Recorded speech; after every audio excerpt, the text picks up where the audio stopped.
মানে ফিনান্সিয়াল অনেক লস। মনে করেন এখান থেকে হাজার হাজার মানুষ ডেইলি চলাচল করে, প্রত্যেকের জীবন থেকে যদি 20 মিনিট করে নষ্ট হয়, তাহলে কত কর্মঘণ্টা নষ্ট হলো চিন্তা করে দেখছেন? কাজে আমাদের অ্যানালাইসিসটা এইভাবে হতে হবে।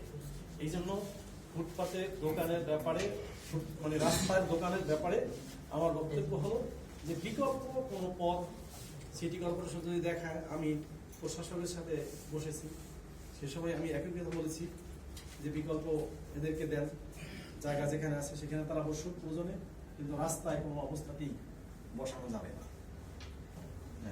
এরপর আমরা এখন মিডিয়ার মাধ্যমে বিভিন্ন ভাবে শুনতে পাচ্ছি যে কার্ড দেওয়া হবে। আসলে দেওয়া হবে কিনা আমি জানি না, সেই ব্যাপারে আমি নিশ্চিত না হয়ে আমি কোনো বিষয় বলতে পারবো না। আমি এবার আগামীকালকে আমার বাজেট কেন্দ্রিক 2টা প্রোগ্রাম আছে, এই জন্য আমি দেখা করতে পারবো না। আমার টার্গেট ছিল এখন যিনি প্রশাসক আছেন আব্দুল সালাম সাহেব, তার সাথে দেখা করে আমি আরো বিস্তারিত বিষয়ে কথা বলবো।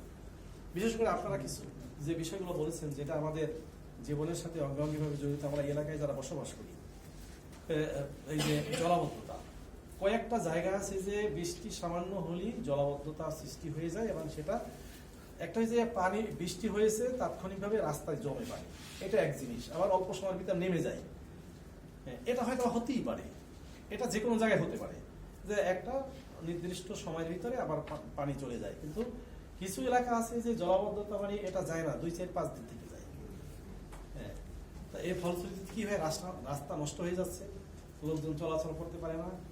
কয়েকটা রাস্তা উল্লেখযোগ্য আপনারা জানেন, এই জন্য এখানে নাম মেনশন না করে বলবো যে এই রাস্তাগুলোর ব্যাপারে, জলাবদ্ধতা দূরীকরণের ব্যাপারে আমি প্রশাসকের সাথে কথা বলেছি। এ ব্যাপারে যদিও সংসদে আমি কথা বলেছি, আপনারা শুনেছেন, বেশি সময় পাইনি। আমি প্রথম দিন 2 মিনিট পেয়েছিলাম, ওই 2 মিনিটে বলেছি গ্যাসের সমস্যার কথা। যেহেতু আমি দেখছি যে এলাকায় গেছি শুধু আমার মা বোনেরা, তারা বিশেষ করে গ্যাসের ব্যাপারে বেশি বলছেন।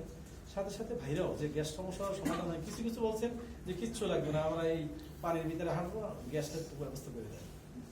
মানে যার যেটা মানে চাহিদার বেশি সেই আলোকে এই জন্য গ্যাসের কথা আমি বলছি। পরবর্তীতে সময় পাইছি যখন, তখন আমি বলেছি মাদকের কথা।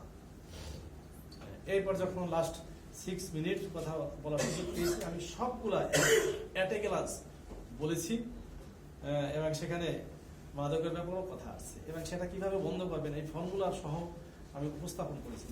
স্বরাষ্ট্রমন্ত্রীকে অ্যাড্রেস করে বলেছি, তিনি একবার সামনাসামনি বলছি যে এই ব্যাপারে আপনার কোনো রুলিং নেই। সব সদস্যরা বললেন মাদকের ব্যাপারে, কিন্তু কি হবে, সবাই মাদকের ভয়াবহতা, যুব সমাজ ধ্বংস হয়ে যাচ্ছে, নষ্ট হয়ে যাচ্ছে, এই কথাগুলো শুনে কি হবে?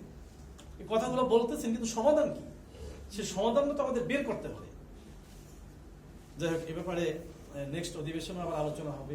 আমি ডিউরিটাও দিয়ে রেখেছি নানাবিধ বিষয়, যে সমস্যাগুলো এই এলাকাতে আছে সবগুলো চিহ্নিত করে আমি ডিউরিটা দিয়েছি। আর এক বোনে বা এক ভাই বোধহয় বলছিলেন যে মিনি স্টেডিয়াম, এটা আমার অধিবেশন শুরু হওয়ার 3rd ডেতে সম্ভবত আমি আমির ভাইয়ের সাথে দেখা করছি।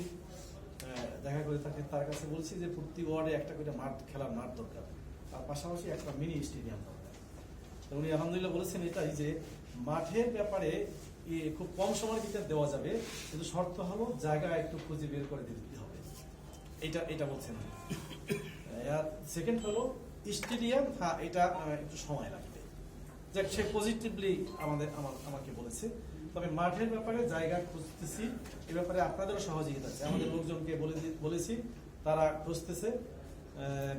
বিভিন্ন মাতৃকে বিভিন্ন পথ অবলম্বন করে আমরা খুঁজে বের করার জন্য চেষ্টা করতেছি।